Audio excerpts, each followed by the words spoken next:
Why am I even bothering to speak? Why on earth do I feel compelled to disclose information to you? It's as if every week I am inadvertently spoiling something. Oh my goodness, that Dr. Vegapunk proved my suspicions correct. He didn't utter a single word. It was the ugliest, saddest, most information-stripped message for us readers. This happened because Vegapunk is talking to the world and simply recapped 1,113 chapters to the whole world except us, because we already knew these things. Before we start, I invite you to leave a like. It is the easiest and simplest way you have to support my work.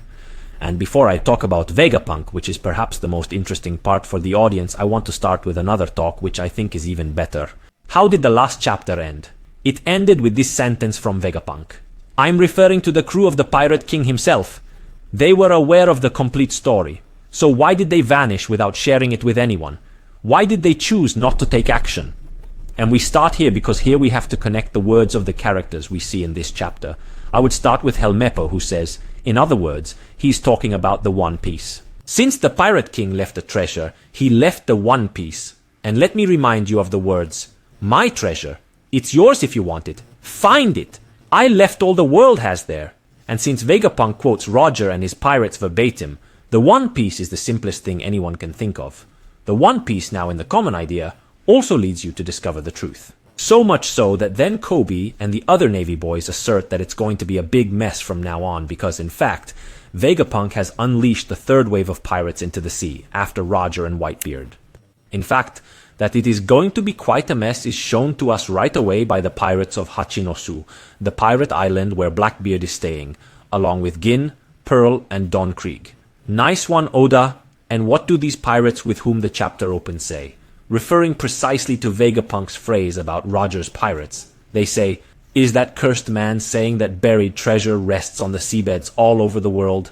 And his friend says to him in Japanese, Baka, sekaiju ga ogonkyo data wake ja nedaro, which literally means, idiot, it's not like the whole world was a land of gold. So, to me here then my antennae get straightened out when I hear these things because there are those phrases thrown around a little bit, from which I then extrapolate ideas. It's just those things that over the years have allowed me then to see where it was hard to look, to anticipate the sinking into the sea, to see the aliens already in Skypiea, to see all these things that Oda then put into the story as a result of my assumptions. The Japanese term ogonkyo translates to land, nation of gold, and it reminded me of a phrase I came across in the Wano country saga. Specifically, it brings to mind the speech Gyukimaru gave to Zoro. In that speech, Gyukimaru said, in ancient times, Wano country was referred to as the land of gold. This historical reference signifies the prosperous past of Wano, which was rich in this mineral. Back in the day, from this little phrase I made a further connection and asked, wasn't Wano country once connected to the golden city of Shandora? Shandora, the city of Shandian people, was an ancient urbanization completely made of gold.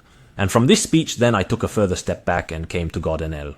So let me share a brief story with you. Enel, the powerful god of Skypiea, confesses that he plotted to conquer the upper yard only to acquire the treasured gold of Shandora. This rare metal escaped the knowledge of the sky dwellers, who remained oblivious to its essence. Only a few volumes later would the revelation unveil that Enel required the golden conductor to fuel his remarkable spaceship, Maxim Arc, utilizing the immense electrical power granted to him by the Goro Goro fruit. God Enel's usage of the substance is exactly the same as its application in our realm, where it serves purposes ranging from aiding in space endeavors to being an integral part of electrical components. This triggered an epiphany within me. Why did it strike me so deeply? Because gold has always held significance throughout history since ancient times. It was highly cherished in prehistoric times and is believed to have been the first metal used by humans, even predating copper, for the creation of ornaments, jewelry, and ceremonial objects.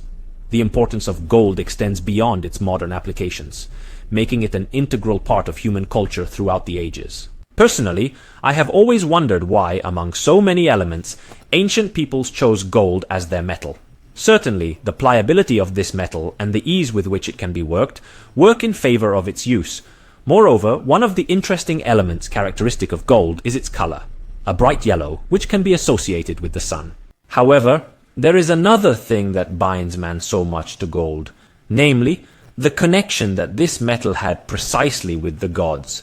Why did man of all metals associate gold with the gods?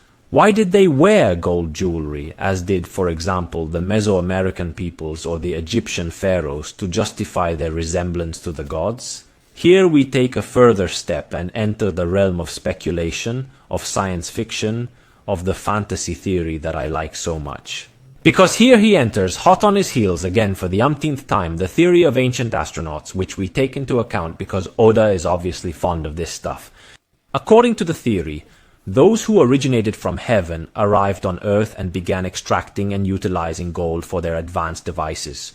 This aligns with the actions of god Enel, who retrieved all the gold from Shandora not for personal appearances or embellishments, but to establish an intricate network within his Maxim arc. This enabled him to power the arc with his electricity and ultimately return to space, to the fairy Earth, the moon. Returning instead to paleoastronautics, following the demise of the gods, ancient peoples, who were mindful of the importance of gold in the society of their superiors, would model the use of gold in their society.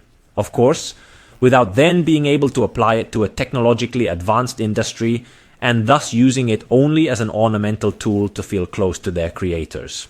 So much so that in Mesoamerica gold was not even used as a trade commodity, but was only related to divinity. For example, for the ancient Aztecs or the Mayans, gold was a metal with no commercial value. It was the Spaniards who came and took it all away and killed everyone, precisely because in Europe gold had a value of an entirely different kind.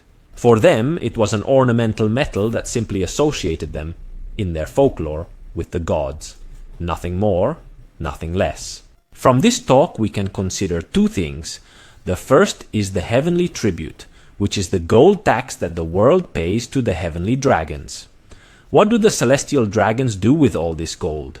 The easy idea is that it has the same function as taxes in our world, but I like the idea, since we can now also consider in the Uranus equation, that for 800 years with this gold, they have been trying to get the ancient weapon circuits back on their feet. God Enel powered his ark with electricity, while Imu had to wait for the fortuitous arrival of Mother Flame. Uranus probably does not run on electricity alone, since it must have significantly more imposing energy. But at the moment we can evaluate the idea that gold both in its day and today could serve to spread energy into the weapon as a conductor. The second consideration, on the other hand, assumes that the country of Wano in those days was known as the Land of Gold. Wano, as Odin told us from information extrapolated from his discoveries in Laugh Tale, was connected to the whole world, and in my opinion this is not something to be underestimated. Especially since we can now consider the idea of large continents on which probably many civilizations coexisted together, potentially communicating, talking, trading, knowing each other.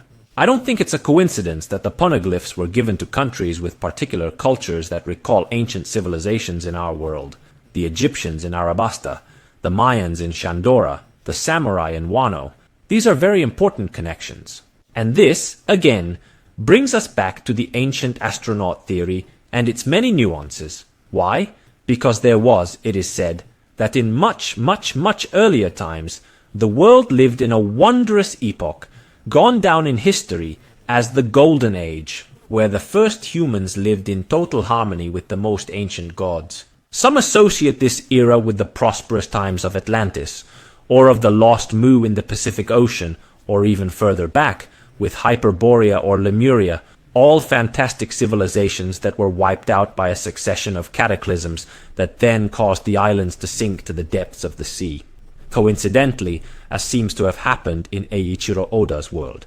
So look, from a half sentence fired by a pirate, whatever we were able to extrapolate. Maybe then it's all talk of nothing. However, I believe that anciently the world might indeed have been covered in gold, maybe not a ball of gold in the literal sense of the word. Otherwise we would allow the sensei to play with the term kintama, which in Japanese, besides ball of gold, can also mean testicle, and unfortunately, as infamous as Oda is, he might as well. Maybe there really was enough of that gold to be sick, though. Who knows? Maybe it was gold that was one of the causes of the war, the hatred of the outside countries toward the ancient kingdom that was covered in gold. Who knows? I'll throw it out there, as so many times I've thrown it out there. Then one day we pull the nets ashore and see what we caught. For me though, it's very interesting because it's really an interesting choice by Oda to choose such specific terminology. I can imagine the common thought, but yes, do you want the land to have once been golden? Go figure. It was. The answer is yes, it was golden. All gold. Wow, can you imagine that? Moving on, we close this video with Vegapunk's message, which, as I told you, was a total rip-off. He didn't tell us a damn thing. And, just to close in ugliness, the last sentence with which he ends the message is Saigo ni hitotsu. Meseji o sasete kure sekaiju ni tenzai shite irudi no na omotsu mono tachi e. Oma esan tachi no naka ni mo. Just a moment and I'll translate the phase for you. But I wanted to note that that final mo is the title of the chapter, which literally among many possibilities means also. For all we know though, it could also be to, also in addition as well, not either, in a negative sentence. Even, as much as far as long as, no less than, no fewer than, or even the beginning of a truncated word that he failed to say. For what we read in the chapter, the sentence is this: I would like to leave a final message to all those who bear the D in their name scattered throughout the world, even among you. Among you what? Is there anything? Is there anyone? Is there a traitor among you? Is there Joy Boy among you? Literally impossible to understand what he is saying. There are no details, no elements, we can only speculate.